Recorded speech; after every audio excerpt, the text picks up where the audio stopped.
What's up, y'all? My name is Devontae, and I sacrifice my time so you don't have to.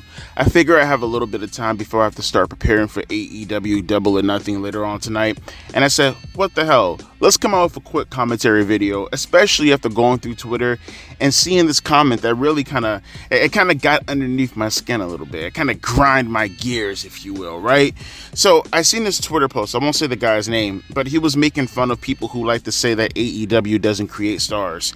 He said it in a mocking way, and he has a picture of MJF. If you see it on Twitter, then go for it. But otherwise, I don't want to post the guy's name. And if you do find out, please don't post his name. I'm going to delete your comment if you post his name. I don't delete comments. I don't block people. I don't like anything even remotely related to doxing, all right? If it's actually, how can I put this? If it actually is merited in regards to the comment, like I need his name to be known because I want you to follow him because it's a positive comment or something along the lines of that, or he needs to be mentioned or she needs to be mentioned because of the topic in itself, then we mention the names. If there's literally nothing to gain from mentioning the person's name and they're not a public figure, I would prefer their name to not be mentioned in the comment section. I don't like deleting comments. I've never deleted a comment in my life. I will delete your comment if you mention the person's name because I don't want them to be dogpiled on. With that being said, though, that's a stupid fucking comment. That's a atrociously horrible, terrible fucking comment. See, and it's funny because the more you go down and you see the takes from the people who are talking to him, one thing I don't like is when I see people who criticize AEW, but you're not focusing on the important things that is worth criticizing. Now, don't get it twisted. If you're making a joke, like for an example, you're making a commentary video and you feel like you have to throw in some jokes there just to kind of fill out the video, if you will, just to make it a little bit more funner. That's one thing. But if your actual criticism is focusing on the aesthetic of the person rather than the actual problem at hand, you're lost in the sauce, right? You're taking the stupid pills. Don't do that. Don't take the stupid pill, all right? Like when I seen this person who was talking about AEW, and again, I'm not going to drop their name either. They were breaking down because I guess Willow Nightingale and Chris Statlander had a match last night on, or maybe it was on Rampage. I think it was on Rampage, right? And Mercedes Moné came out to confront Willow Nightingale, and there was a whole melee that ensued, right? And Chris Statlander got involved, and all this stuff started to happen, and he was actually making some great points, like when Chris Statlander was fighting Mercedes, and then Mercedes reversed out of it because I can't remember if Willow pulled Mercedes down or she just straight up got out of it and she was getting ready to go for the backstabber, and then she rode out of the ring as if something fucking happened to her. It was a stupid fucking spot. It was stupidly choreographed, and that's a problem with professional wrestling overall, but that was a hell of a point to touch on, so keep hitting on those points. He got distracted and he started to talk about how Mercedes Moné looked. He called her outfit stupid. He said these kind of things about her. And don't get it twisted. Like I said, if you're just using that as a way to tell a joke, that's completely different. But if you're using it as a criticism, you're going to get people to not engage with what the fuck you're talking about. Now, obviously, there are going to be a majority of people who like AEW who aren't going to engage with what you're discussing because they're lost in the sauce themselves. They're AEW fanboys. That's how a fanboy is, especially if they're a fanboy of the company and of the wrestler. Then you're completely lost. There's no need to actually have to have verbiage to have to focus on those people. The people that you want to talk about, the people that you want to focus on, no different than politics, are the independents, or the people who are open-minded, right? In the end of the day, we're trying to talk about AEW to get more light on the things that they keep ignoring or keep fucking up, and hopefully someone bigger, or hell, maybe even the person talking about the topic in itself, whether they're big or small, gets noticed by something in the company or someone in the company, and then they take that aspect and then they focus on making that aspect a lot better, especially if you focus on the smaller things and work your way into the bigger things. Because if you keep working on the smaller things, then the small things are inevitably going to help out the bigger things, and then you keep going up and up and up and up and up. You ain't going to go directly to the big thing and having to focus on that because no one's going to want to do that because that's a big change happening outright. It's the small things that you want to work. It's that, right? That's how you want to engage with people. That's how you want to engage with the AEW faithful. Otherwise, you're not going to get through with them, right? And I look at this comment, going back to what I was saying though about the MJF comment about the guy saying that he doesn't make any stars. You scroll down and then you see all these other comments from these other people who are, putting their 2 cents inside it, and they're saying things like, for an example, oh, they made Hook. Oh, they made Jay Cargill. Oh, they made, I can't even tell who this person is. It looks like, oh, Nick Wayne. Oh, they made someone like a Julia Hart, right? And then you keep scrolling down a little bit more, And they have other comics like Swerve Strickland, Darby Allin, Britt Baker, Jamie Hayter. For some reason, they threw in Will Ospreay. I don't know where the hell they got that from. Will Ospreay was, if you even want to call him a star, let's just say someone who's known within professional wrestling and made his name outside of AEW. But that's the kind of grasping that you have to do in order to tell yourself that your favorite company is doing the correct thing. See, here's the deal. No one in professional wrestling that I will look at, whether it's AEW or WWE, is what I would necessarily call a star, right? If you look at the ratings, if you look at the drawing numbers, right? I don't think anyone has gone outside of the average median of what the company already is doing with the actual brand title in itself, right? The biggest star in professional wrestling is the name of the company. That's just it, right? The biggest star currently in AEW is AEW. The biggest star in WWE currently at the moment is WWE. But I would definitely say that you look at the talent that are involved within the company in itself, and obviously the machine is going to have something to do with it. That still just took you from the aspect that the star in itself does have a strong following. How do you have a strong following if you're within WWE, even though the machine is behind you? Obviously you have a personality. You did something with whatever they gave you, or hell, maybe you made it up yourself and you gained a strong following behind that, right? You look at the AEW stars and you say to yourself, why are you called stars? Are you called stars from a euphemistic standpoint and in terms of just saying a name just to kind of make you feel like a bigger deal? Is that just the title that aligns with whatever kind of catchphrase or trademark that they want to put on you in order to make you feel like a bigger deal?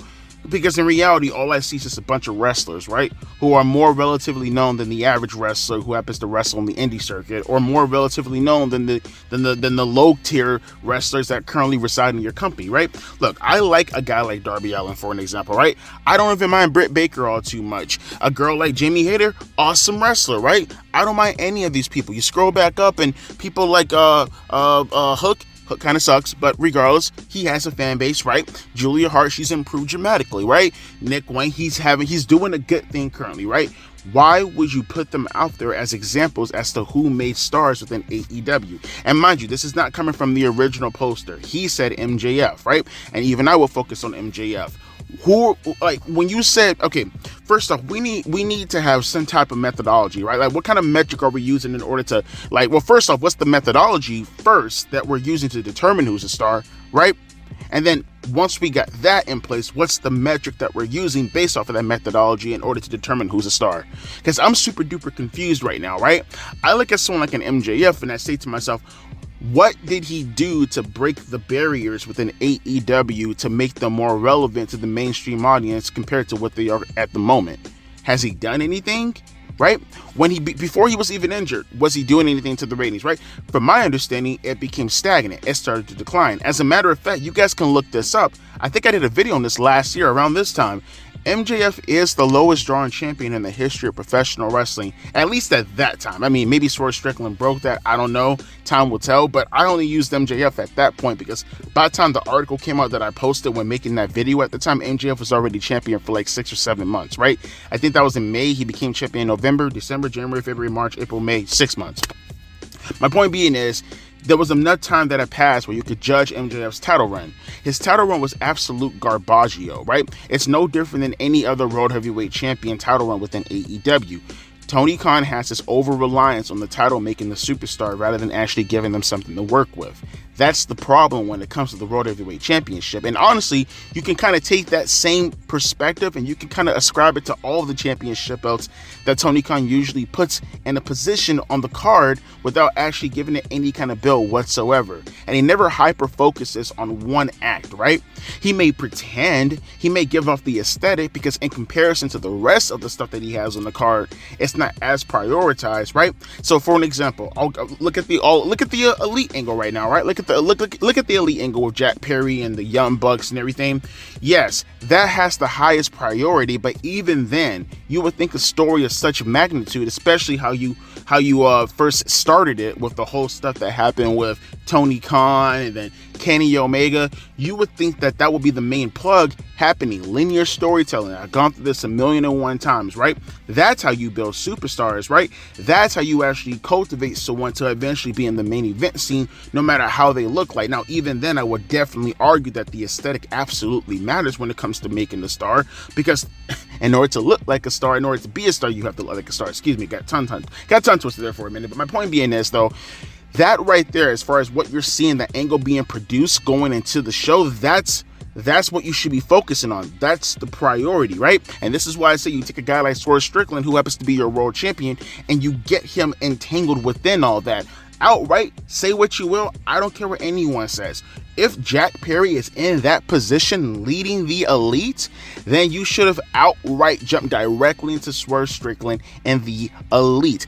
They could have been the main antagonist to Swerve Strickland's first title run. That whole thing should have been put together. And if it meant having Jack Perry going up against Swerve Strickland in his first title defense, then so be it. That's when the chicanery starts to play, right? That's when you start going into the storylines and you start getting a little bit more creative without having to focus on superstars having to have clean wins or, all this stuff that the AEW faithful feel that in order for you to have a competent professional wrestling company, you can't do all the fucking time, which is fucking ludicrous.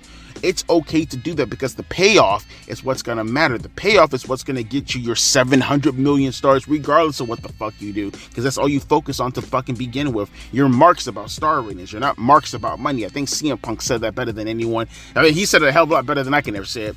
But my point being is, that's what you want to focus on, right? That's how you create stars.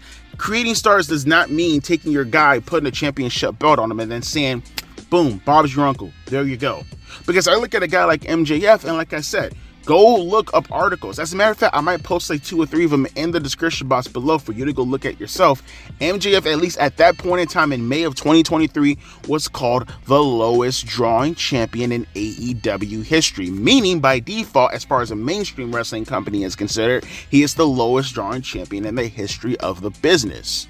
Because AEW is already the lowest drawing company in the history of the business as far as a mainstream company is considered. So if they're the lowest drawing mainstream company and they have the lowest drawing champion, that makes him by default the lowest drawing champion in wrestling history. So where's the star aspect coming from? Are we talking about peaks that happen within his segments but when he used to get 1 million views by himself in 2022? What metric were you breaking? What barriers were you breaking in 2022 for that to actually be an appeal to make a counter argument as to whether or not a superstar deserves the label of being a star? I'm not understanding your metrics. Again, what are you using? Are you just saying because of the reaction that he gets from the audience? And by the way, the audience, by that I mean the people who are already there within AEW. Are you saying he's a star based off of what the industry veterans say about him? I'm not understanding when you say star. What are you talking about? See, I'll give you an example. You may say to yourself, Devontae, you're being over hyperbolic because why the hell are you going to one of the greatest of all time? Because I'm presenting to you the greatest of all times are stars. That's what I don't understand as far as your methodology of what you're using to come up with whatever metric you're coming on, as far as what you're measuring, right? I look at someone like The Rock. That's a star, not just because of how he looked, not because of the crowd reactions, not because of the catchphrases, not because he broke into the mainstream, not because he was crossing over with everybody else as far as superstars and legitimate celebrities and all that. No, it's all that plus looking at the metrics as far as what he did for his company at that time during his time at top. That's how you could tell a star. You could take someone like Hulk Hogan. You could put the same aesthetic on him, right? Someone like Stone Cold Steve Austin, same aesthetic on him. You look at the territories, and if you want to broaden it out to the territories specifically, right, you can call them a local star, right? Guys like Dusty Rhodes, for an example, right? Guys like Ric Flair, for an example. Guys like Harley Race. You go to the territories in New York. Guys like Bruno Sammartino, right? Gorilla Monsoon, Buddy Rogers for a time, right? Beautiful, gorgeous George for an example, right? You come to like the Midwest or whatever, and you start talking about guys like Nick Bockwinkel for an example, right? Vern Gagne for an example. These are guys who made their mark in their territories. You come down south around Florida or Alabama, Louisiana, you're talking about the Junkyard Dog for an example, right? Right? That's what you're focusing on. That's a superstar, a local superstar or a big superstar. But you have to give me a metric of what you're measuring as far as who you're calling a superstar. And you can't say local when there's a distribution happening throughout the entire country. Hell, throughout the entire world, right? So you can't say local. So where are you getting this title of superstar is unbeknownst to me. If anything, you calling someone a superstar who does not deserve that label, no matter how you feel the legacy is built behind the superstar, no matter how you feel about your bias behind the superstar, you have to give me a definition that coincides, relatively speaking, with what they're currently doing at the moment, or at the very least, in the past, building up to what they're doing at the moment. To just throw out a name, it's not going to be what's going to get the job done because you're just saying it. And that's what I mean. These are the kind of things that us as wrestling fans who are very indifferent when it comes to AEW should be focusing on. Whether you're calling out the fans, whether you're calling out Tony Khan, you have to have them own it. Like, have them double down on what the fuck that they're saying and then hit them.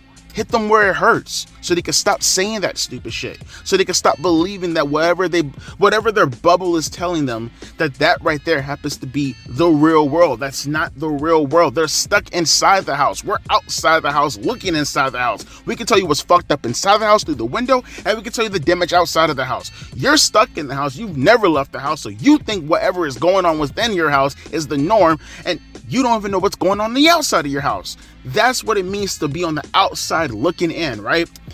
You got to be able to focus on the legitimate criticisms that is going to better professional wrestling. Do not focus on aesthetics as far as how the superstar looks. No, only as far as a body perspective is considered in regards to their character, right? Don't look at them and like, wow, your hair looks weird. Oh my God, look at you, bro. Your clothes are stupid. Like this is dumb. You're focusing on you're focusing on things that is just going to alienate the AEW fanboy, and it's going to use that. That's the kind of rhetoric that's going to make them think to themselves, well, see, this is all the WWE bots do, right? They can't focus on the actual professional wrestling aspect. Yes, we can. Yes, we can. Now, you can't take WWE today as far as like at least looking at it from a storyline driven standpoint or a popularity standpoint and use that as a combat to AEW. But I do believe that at the very least you can look at WWE's history and you can take all that and you can say to yourself, well, okay, fine. You believe that they're superstars, right? You believe that they're stars. You believe that AEW made stars. Okay, then tell me a guy who's on this mid-cards level.